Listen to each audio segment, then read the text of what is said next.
My name is Moon Choi, and I'm the president of the system and chancellor at Mizzou.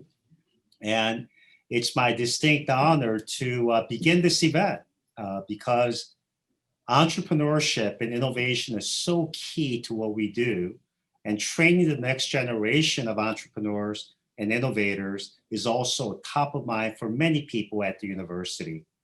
And we want to see our students to use the true power in their thinking in very unconventional and innovative ways to solve problems that they encounter.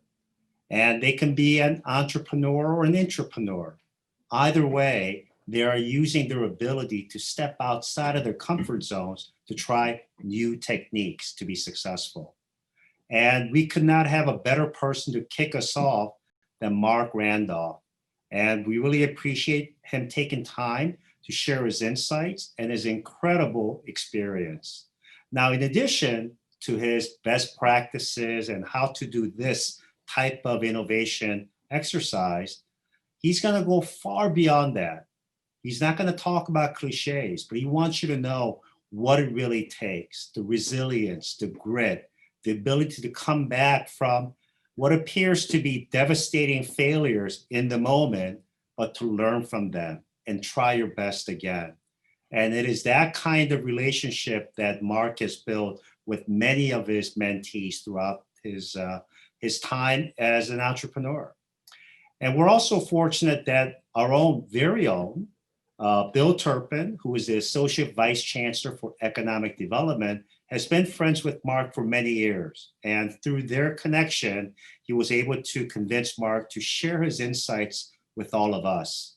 And so today, we look forward to learning from Marc, but also learning from the many entrepreneurs who are going to have their voices heard as part of this very important webinar.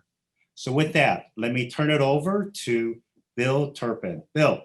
I just want to echo what President Choi just said of how fortunate we are to have Marc joining us here today.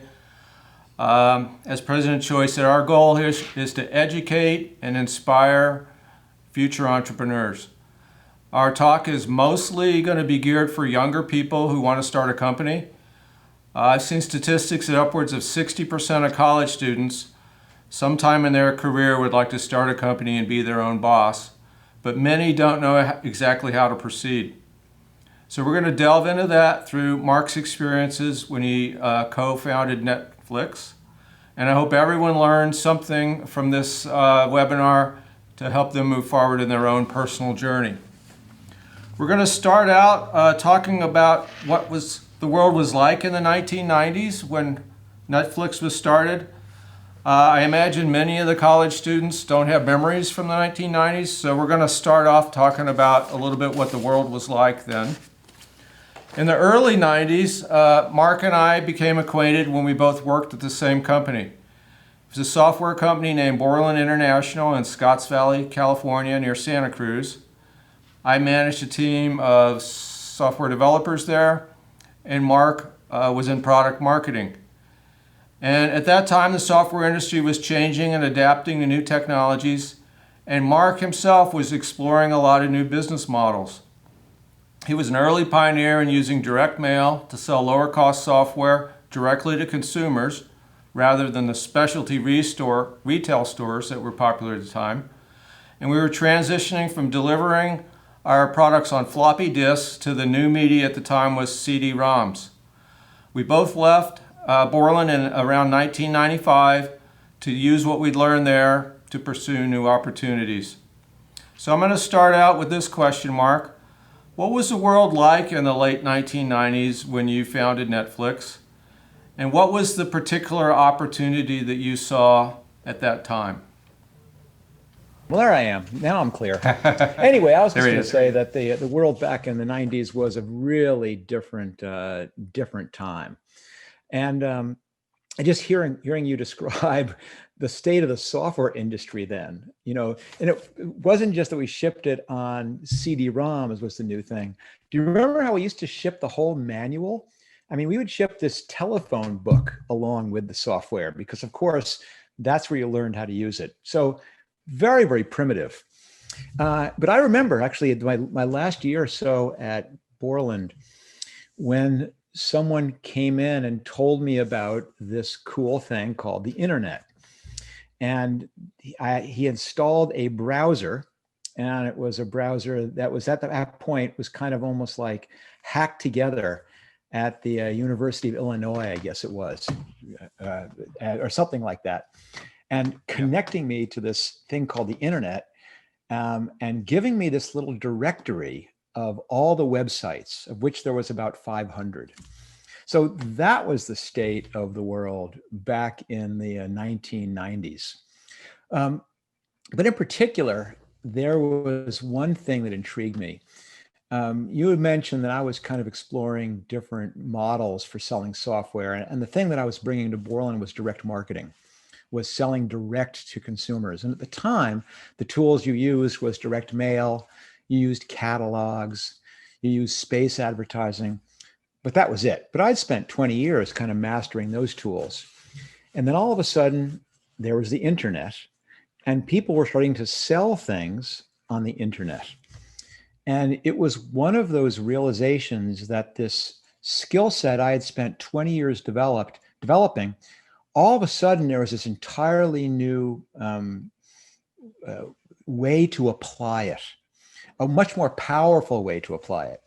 And it was e-commerce. And even more exciting, there was this little company, which was a few years old, called Amazon, that was in the business of selling books on the internet. And I thought that was the coolest thing. So what my inspiration was very simple. I wanted to sell something on the internet. This was my chance to take all the direct marketing, direct response expertise I developed, and all of a sudden do it in a way that was so much more powerful and more excitingly was wide open. How did you come up with the name Netflix? I think that's the perfect name for what you've turned out to be now. But back in those days, you were mailing DVDs to people, and but the Netflix name was perfect. How did you come up with that name? Who came up with it? Well, in retrospect, it's perfect. We weren't that fond of it at the beginning. And any of you who have founded a company or in the process of trying to found a company know that finding a name is actually one of the big challenges, that you've got to find something which to start is evocative of what you're trying to do. But that's just the beginning, because then you have to go find a domain name for it. And not just a .com, you've also got to get the .biz, .edu, everything that could possibly be misinterpreted. You've got to be able to get the misspellings. You've got to find one where you can get a trademark. You've got to find one that isn't being used for something else. You've got to find something that doesn't mean something obscene in Croatian or Indonesian. And when you go through that process, all those great names that you had at the beginning, you're pretty quickly crossing them off the list. And we had done a very similar process. We had in one column words that were evocative of the internet, and in the other column, words that were evocative of movies. And we were just drawing lines between the two, trying everything. And quite frankly, when Netflix made it on the list, people didn't like it. For one, again, from back in the 90s, back then, pornography was called a skin flick, or in plural, skin flicks. And people were confused that using flicks would give people the wrong message about what our company was. And the fact that it ended in an X wasn't doing us any favors. But, everything else that we wanted was taken. And so, Netflix sounded a little porny, but that was it. Cool. I had never heard that story before. So once you had the idea, you saw this opportunity, what did you do to sort of convince yourself to validate the idea that there was really a company there? Well, the other thing is that, people all love these epiphany stories, that moment where the fog lifts and all of a sudden it becomes clear and voila, what's the classic ones are, I guess, some guy can't get a taxi on New Year's Eve and boom, there's the idea for Uber. Or two guys can't make their rent and let's put an air mattress in our spare bedroom, and boom, you got Airbnb. Or someone's got a late fee on a movie, and boom, there's Netflix. But it doesn't work like that. You know, Reed Hastings, my business partner, and I went through hundreds of ideas before we ended up settling on Netflix as an idea. And really, for months, we were brainstorming ideas back and forth. And some of them were as ridiculous as video rental by mail ended up being. You know, one was personalized shampoo, where you cut off a lock of your hair and you mail it to us, and then our team of ace hair scientists, whatever that is, formulate the custom blend, and we formulate it for you and you subscribe to it. Yeah, that wasn't such a good idea. So another one was custom dog food, where we formulate a blend for your dog, for its breed, its age, gender, climate, activity, whatever.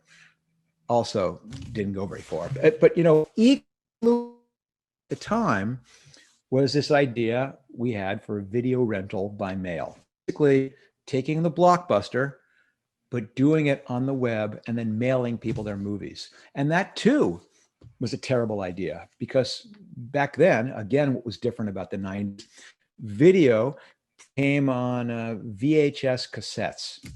And I think a bunch of you are probably old enough to have watched Lion King 600 or 700 times on a VHS cassette. But nonetheless, bad idea. But the breakthrough for us was the DVD, because that all of a sudden was this thin, light, inexpensive medium, and it realized we could dust off that old idea. So the idea that Netflix just popped in our head and went, oh, good idea. No, it was many, many months of batting things around before we even figured out where to start. But probably the key moment was that we were not in search of a perfect idea, because we knew there was no such thing. So all of our ideas, we would subject to a quick stress test. We try and figure out some way we could quickly and easily and cheaply figure out whether there was any promise to these ideas. And so when we heard about this DVD, the test market, we didn't then, you know, do what people think an entrepreneur does, where they rush home and write a business plan or begin working on our pitch deck or try and get booked on Shark Tank or something like that. We said, let's quickly figure out whether the initial premise of this is actually doable. Like, can you actually use DVD to do video rental by mail? And so mid-commute, because Reed and I used to carpool to work together, we turned the car around and drove back to Santa Cruz and went to look for a DVD. And of course, none to be had. It was still in test market. And so we settled on a music CD. We said, close enough. And bought a used CD and stuck it in an envelope, a little pink gift envelope that you'd use for mailing a greeting card. And we mailed it to Reed's house in Santa Cruz. And it got to his house in less than 24 hours for the price of a first-class stamp. And if there was any moment that was kind of the eureka moment, that was probably it, because that's the moment we realized that this crazy idea actually had a chance of working. Cool. I like how you described all of that. But even after you've stress tested that idea, you mailed the DVD or a CD to one of yourselves. On a scale of 1 to 10, how confident were you that this was going to be a really successful business? Of it being a real successful business, 1. Of it being a business, 6. But that's after, the thing is, I knew nothing about the video business, and neither did Reed. So these are two guys with zero experience. I mean, I'd been to a Blockbuster as a customer, but that was it. You know, it wasn't like Reed and I were debating who the great French film directors were or something like that. We were very pedestrian. And so I had to do all kinds of research just to figure out how to put the pieces together. I mean, how many DVDs were there? How much did a DVD player cost? And because, don't forget, the internet is brand new. E-commerce is brand new. We were figuring things out like, what do you need to build to serve web pages? How do you balance load? How do you analyze? I mean, it was all an unknown. And the fundamental difference between then and now is that there was no technology stack you could rely on. I mean, and you were there too. You were building that technology stack. But now if you wanted to test a new website, you just go onto Amazon Web Services and you've got as much capacity as you want for $19.95 a month. You want to do an e-commerce site? Well, you get Shopify and you're in business an hour later. You want to have virus protection, instantaneous. You want a payment? Well, you get Stripe. And we had to write everything else for us. We had to do it ourselves. We had to build our own web servers. We had to wire them in the closet. We had to write our own web surfing software. We had to write our own payment portals to the bank to take credit cards. It took 6 months. So how confident was I? Very little, because it was so hard to test the fundamental premise of, would this actually work? Would customers actually do it? The only way back then to figure it out was to try it. So I did research, but you can only do so much. And you get to that point that every entrepreneur gets to, where you have to make a decision about whether to move forward or not. And you've got to make your decision based on incomplete or inconclusive, or even worse, contradictory information. But that's what separates an entrepreneur from other people, is this predisposition to action. And you go, well, I have no idea what's around the corner, but the only way to find out is to start. And so Reed wrote a check. I leased an office. We hired a dozen people. We spent those 6 months building this simple little e-commerce website that any of your students could probably do in a couple hours. And in April of 1998, off we went. That's the story I was hoping you would say, because a lot of people think that they're going to know something for certain, for sure, and they won't start until they know for sure. And so that's exactly what I assumed happened, and I think it happens to most entrepreneurs. It happens to every entrepreneur. I mean, I'm going to hammer on that point, because seriously, if you take away one thing from this or any other entrepreneur you listen to, it's that predisposition to action. All of us have these great ideas, but what we all want to do, and it's second nature, it's not unusual, is you want to keep it safe in your head, where it's warm and comfortable, and it can grow into the big multi-billion-dollar company you envision it in your head. But it's only once you bring it out of your head and collide it with the reality that you realize, I was wrong. And you are wrong. Everyone's wrong. Every idea is flawed. But it's taking that step and trying something that is the essential first ingredient to realizing why it's wrong. And only once you realize why it's wrong can you fix it and try something else, and then fix it and try something else. It's just, that is what an entrepreneur does all day long. And it's the most, well, this might be geeky, it's the most thrilling thing in the world. Cool. So were you working somewhere else at the time? Or were you and Reed sort of already working on this? I had the best generation thing. I had the best of both worlds. So I don't know. You know Steve Kahn and Bob Warfield, of course. But Steve, Bob, and I had started this little software company. This is prior to Netflix, and there was only like 9 of us. We were working on it for only 6 months. Something great, and all of a sudden we got acquired. And we got acquired by the company called Pure Atria, which was the company that Reed Hastings had started and was running. And so it was a great outcome, because obviously, Steve and Bob went down to the Ferrari dealer to indulge their indulge themselves. Bob already had a couple. Yeah. Yeah, that's what those guys do the second that happens. But of course, the investors made money. But we all had jobs at Pure Atria. But the lucky break for me was that those guys were consigned to the basement to form a business unit for the product. And they took me and they made me a VP of corporate marketing for this entire big global software company, which was like eyes wide open, like, oh my God, how did this happen? But also was working directly for Reed. And the other benefit was that Reed and I lived in Santa Cruz and began carpooling together, which is how we got to become friends. And this is the long way to getting to your question. But then lightning struck again, that Pure Atria was acquired by an even bigger company. And once again, Bob and Steve are off to the Maserati dealership this time. Investors are making some more money, but Reed and I were getting fired.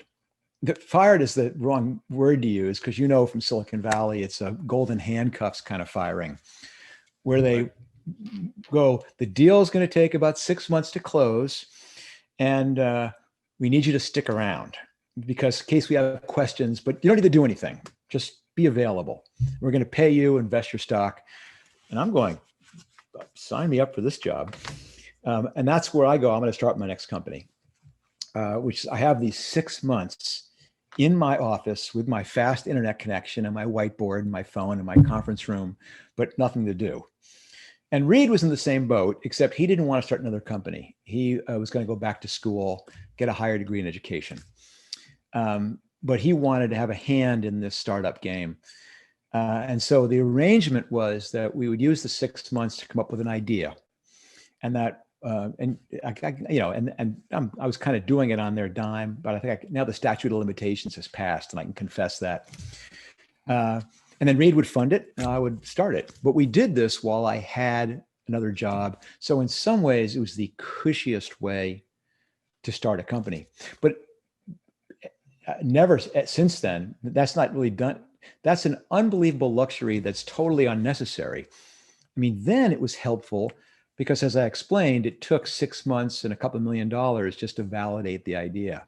But now with the technology stack being so powerful, you could have the exact same idea or the exact same dozen ideas, and you could test them in a weekend. You could test them for $19.95 a month. And so these days, there's no reason you have to quit your job or you have to, it's so easy to do it while you're a student or while you're working someplace else, or if there's almost no excuse I've heard about why you do it anywhere in the world. It's an amazing time now to be an entrepreneur. So a lot of people envision starting a company by themselves. They think, it's my idea. It's my company. I'm going to do it. Now, you've already mentioned several people. How important do you think it is for an entrepreneur to have a team along with them? What's your experience there? First of all, it's entirely dependent on there being a team. You can't do these things yourself. I mean, you can do some of the initial validation work yourself. You can begin the process of iterating through your ideas by yourself. And I'll get to the key part of this in a moment, but I just have to dispel. But if you're saying I need a co-founder or I can't start, then I'm going to have to smack you a couple times. No, if you can't find someone, that should not be the reason you don't start. You start when you can and you do it with the resources you have. And if you're by yourself, then do it. If you can't convince someone to join you, then validate your idea sufficiently that you can have something to show someone that they'll join you. But in my opinion, having two people at least is a tremendously more stable, more powerful founding group than a single person. To start, being an entrepreneur is an exceptionally lonely profession because you're solving problems all the time. It's never ending. And arguing with yourself is exhausting, not to mention myopic.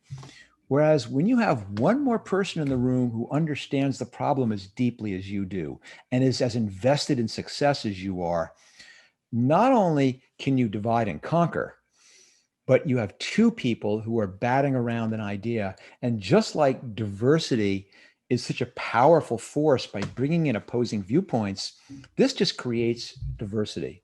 It creates two minds rather than one mind. Not to mention that by definition, you will always have fewer people than you need. So especially, and my expertise is tech startups. This, of course, not all doesn't apply to everything, but in a tech startup in particular, you're trying to simultaneously solve the technical problems, even the coding or the infrastructure or the analytics or the AI or whatever you're trying to solve.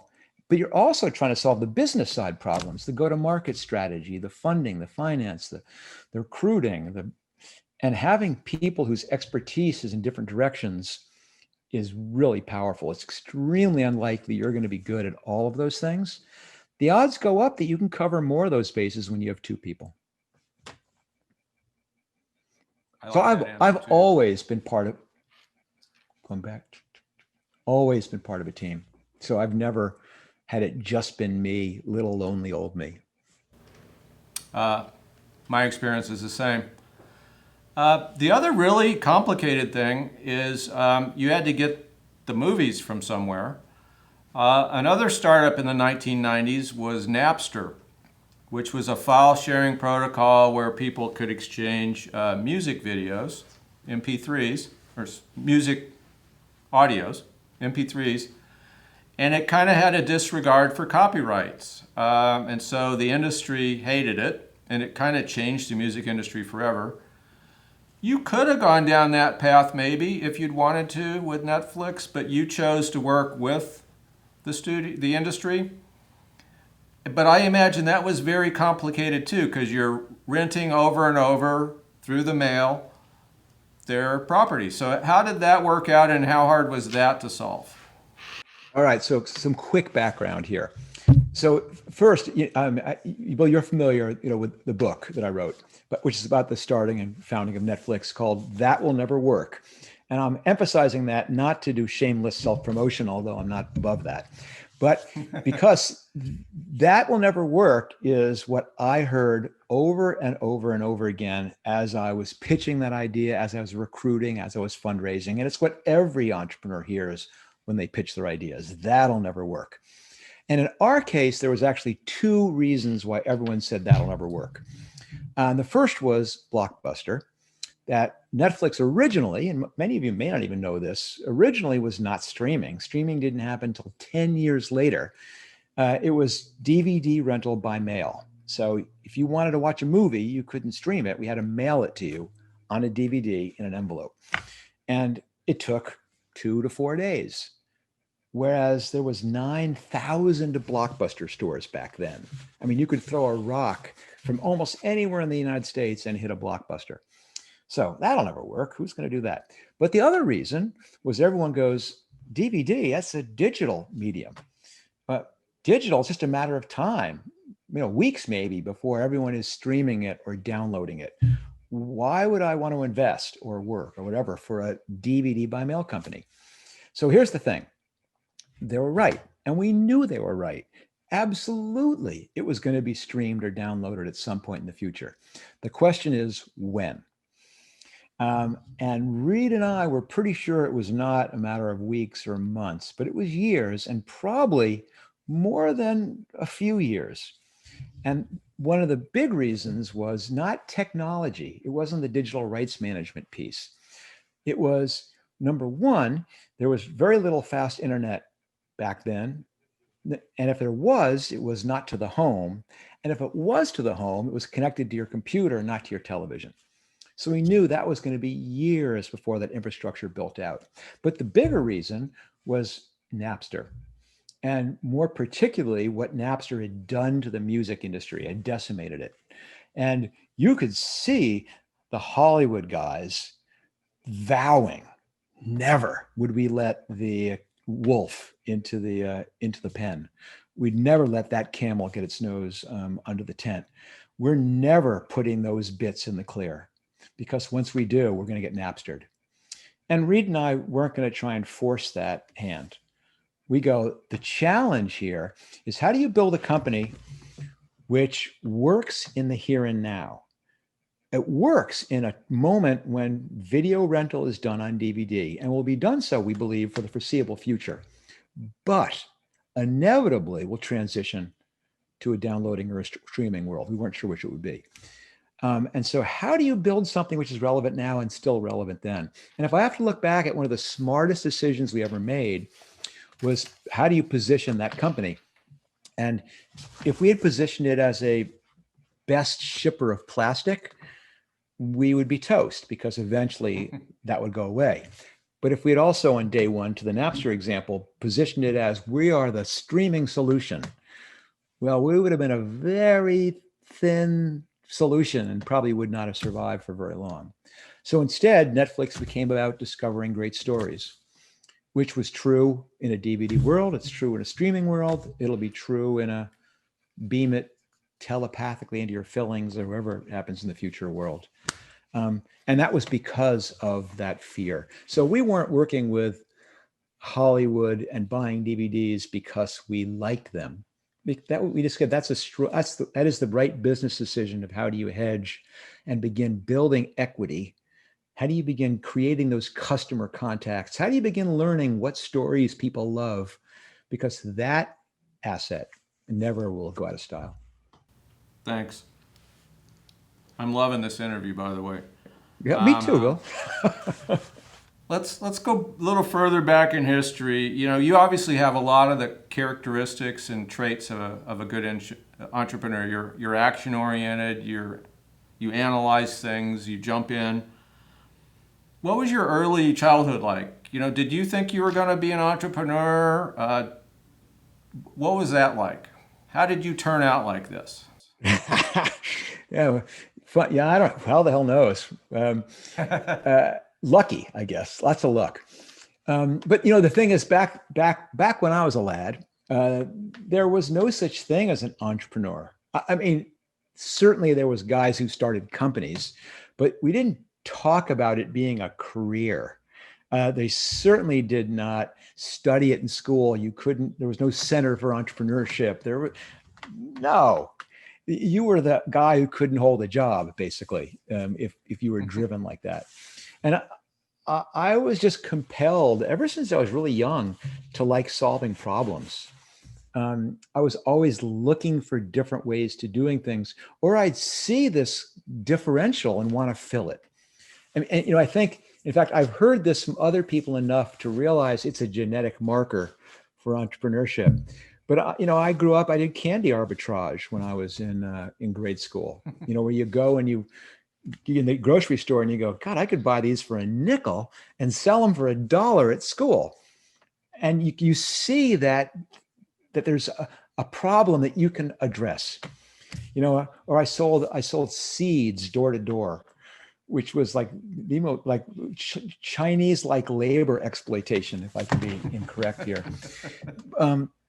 But for some reason, it was fascinating because I would experiment. They didn't tell you this in American seed company literature, but you know, I was bundling and doing giveaways and just experimenting with what worked and how I could position it, how to get someone to open the door, because it was solving a problem. You know, and here's the true confessions. You know, I was not a really strong student in school. You know, I was a solid C student in college. And it's not because I couldn't do the work. It's because in many ways I was like majoring in extracurricular things, but not majoring in parties and football games. You know, I was using this incredible opportunity to start things. You know, I started 2 clubs. I founded a magazine. We did things like I put on a play. All these things I go, God, this would be kind of cool.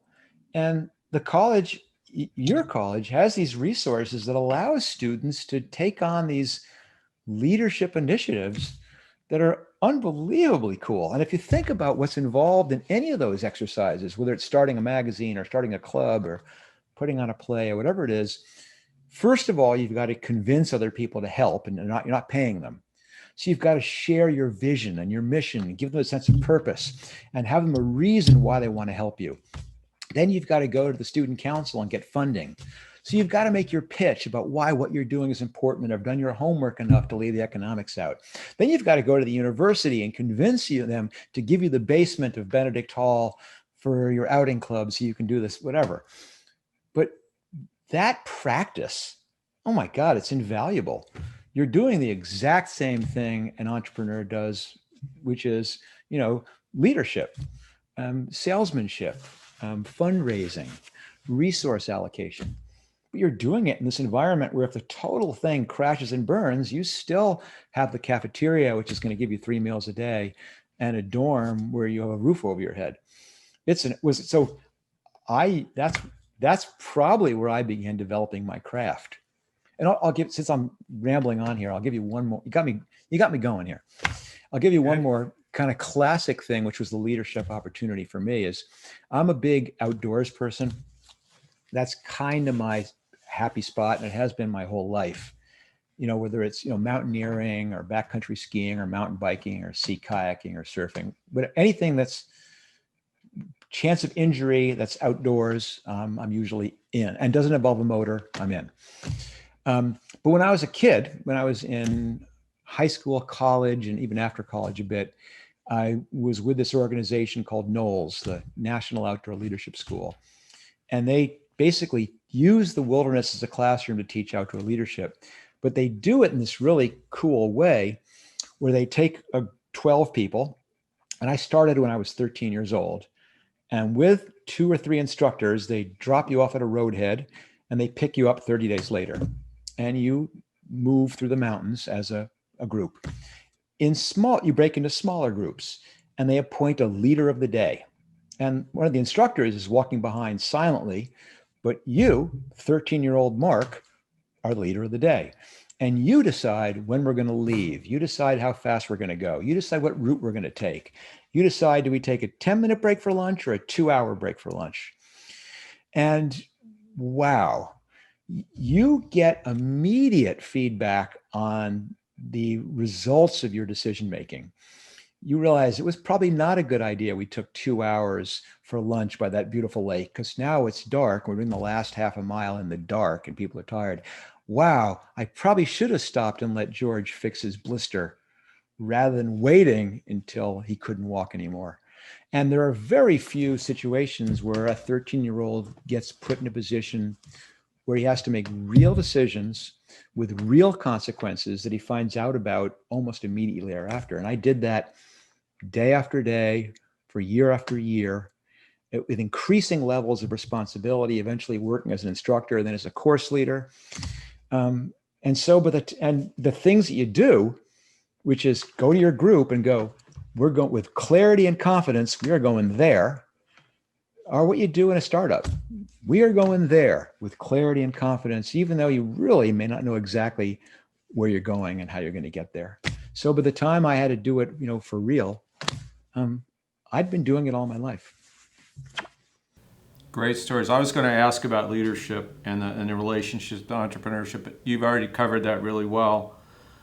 I've asked the students to submit questions, and the most common question I think we got was, how did you get resilience? How did you learn to pick yourself up when you get knocked over and try it again? Where does that come from, and how important is that as an entrepreneur? It's critical. And I don't know where I get it from. I'm a big believer that entrepreneurship is, again, pardon me, Bill, not taught, but it's certainly learned. And it's learned by doing it. And the instruction's helpful, but you have to pair the two. And what you learn from that process eventually is that, it's not about falling in love with your ideas, because if you fall in love with your idea, and if you believe my premise that all ideas are bad one, you are bound for heartbreak, because you're going to get dumped and you're going to be heartbroken. And it's hard to pick yourself up after that. So the thing I've trained myself is that you fall in love with the problem, because the problem never goes away. And sure, you get disappointed when one of the things you tried doesn't work. But what picks you up is the excitement of, oh, I have something else I want to try. And all of a sudden, the pain of the fall is forgotten and is caught up in the excitement of the next thing I'm going to try, because this problem is so interesting. And resilience is learned by trial. For example, I would not have, at the great risk of people who are in the heartland here using ocean metaphors, but if you're learning to surf, I'm not going to put you out in 20-foot waves, because you'll be terrified. So you learn that you can fall in 2 feet of water and, oh, that's not as bad as I thought. Then 3 feet, then 5 feet, then 10 feet. And you learn how to hold your breath better. And startups are the same thing. You start out now as soon as you can. And you don't have your first thing you try be the $15 million effort with 40 people. You run a side gig out of your dorm room, or you do a side thing after work, or you do things where the consequences are small, where you can fail without getting hurt. And you learn that, oh, that didn't hurt that much. You know, the first time you have to fire someone, you'll be terrified. But once you've done it once, you go, oh, that still hurts. But you get past it. And everything is like that. So that's where resilience comes from, practice. Yeah, thanks. I'm not good at short answers, so I can see you, Bill. So you're going to have to do this thing, shut or like, good. I think we have time for 2 or 3 more if you have. You mentioned Heartland and surfing. How important was it for you that you started Netflix in Silicon Valley, or at least the edges of Silicon Valley over in Santa Cruz? And the other way to ask that is, could you have started it somewhere like in the Heartland? Would that have not worked, or what do you think? So I'm not going to answer that as 1998, because 1998, it would have been really hard to start it in the Heartland. I mean, with apologies, not impossible at all, never impossible. We're talking about odds. As any angel investor knows, you have no clue what's going to work and not going to work. You're just trying to increase your odds. So back then, the odds were unmistakably better in Silicon Valley. And it was a combination of bringing together many, many things. Obviously, the people who all share that risk-taking culture, but it's also the money, which was there. That risk-taking is not just the employees. It's you go to lease a space, and in a lot of parts of the company, they go, you have a negative balance sheet. We're not going to lease space to you. Here, it's pretty easy. Equipment rental, all those things, all those services existed here, and they don't exist every place else. But fundamentally, the other one is it required to have your whole team within physical proximity. And when I say whole team, I don't just mean your employees, but I mean the people who are at your warehouses or the people who are at your advertising agency. The communications weren't strong enough to be remote from those auxiliary services. I think it's all changed. I still think the odds are somewhat better in Silicon Valley or in Boston or Austin or some of the other hubs that are springing up. But I'm a firm believer the odds have way, way, way gone up for being able to do it anywhere in the world. Because you do not need, as COVID has proven, you do not need to have physical proximity. The tools are so much better. The internet has made it possible to pretty much launch anything and do anything from almost anywhere. It might be a little more lonely doing it by yourself someplace, but certainly possible. And just 2 hours ago, I was at a meeting with one of the companies I'm a mentor for, and they were talking about engineering hiring, and they had someone who'd worked in Silicon Valley who kind of flaked on them, and they said never again. And they've then hired people, their engineers, one from from all over the world, 5 of them. And I was thinking to myself, I go, wow, this is never going to go back in the bottle. We're going to work like this forever. So all power to where you are. Don't let it be an excuse. Okay. I like that answer. So we have a lot of college students watching this. What advice would you give to somebody who's like a junior in college now to finish out their college career and then how to start their career? Oh, I would say finish at your college career and start your career. But if the embedded question is, but has an idea, what do they do? And my advice is unequivocal. Start now, today.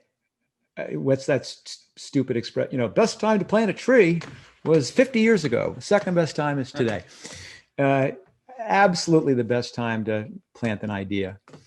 Would have been better if you started when you were a freshman, but way better than when you're a senior, and way better than when you're a graduate, and a hell of a lot better than when you're 45 and you have a mortgage and you have car payments and you have kids in private school. Not impossible in any of those circumstances, but you are living the dream, pal, right now. And you think life is tough. when you have 4 classes or 5 classes. Wait until you have a full-time job and you're trying to do something on the side. But I'm pontificating. Start now. The cleverness that I want to see in you is not how good your idea is. I don't give a crap about your idea. Your idea is terrible. I know it. Haven't even heard it yet, but it's terrible. Which is why tomorrow you have to be clever and figure out a quick and easy and cheap way to collide your idea with reality now and start the process of figuring out why it's so bad. And that's how an entrepreneur works. That's how the Ubers of the world are born. That's how the Airbnbs are born. That's how the Netflixes of the world are born. Not by spending 6 months analyzing, not by saying, once I graduate, or once I get my computer science degree, or once I get a co-founder, or once I rate. No, those guys started. And that's your job too. If you don't start, you'll never get any place.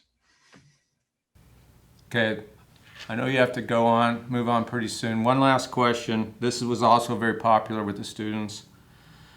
You know, you talked a lot about working hard, dedication, all that. But, you know, you have a life and you have a family and those sort of things. How do you balance the two? How do you create that work-life balance? That is the best possible question to end on, because I believe super strongly in that. You know, we people have heard of Netflix, but Netflix is just one of 7 companies. You know, and Netflix went public at $300 million market cap. Okay, big success. Looker, the one I did after Netflix, we sold it for $2.6 billion. So different order of magnitude. So I've had plenty of success, but that is not what I'm most proud of. I'm proud of the fact that I was able to do all those things, but I'm still married to the same person. I have 3 kids who know me and I'm pretty sure like me. I still get a chance to go out climbing, mountaineering, sea kayaking the whole time. That's what I'm proud of. And I'm proud of it because I worked at that and I made that a priority. If you are a mountaineer or you have any passion in your life, you cannot say, I'm going to go do the Grand Traverse and I'm going to do it between my 11 o'clock and my 1 o'clock. Never going to happen. You've got to say in advance, this is important to me. I'm going to block out the time. I'm going to use my cleverness to figure out how do I do that. And I did that with my outdoor passions and I did it with my family. My wife and I had this thing where every Tuesday, 5 o'clock sharp, I was out the door for a date night and nothing got in my way. If there was a crisis, we're going to wrap it up by 5. If someone has to talk to me, we'll do it on the way to the car.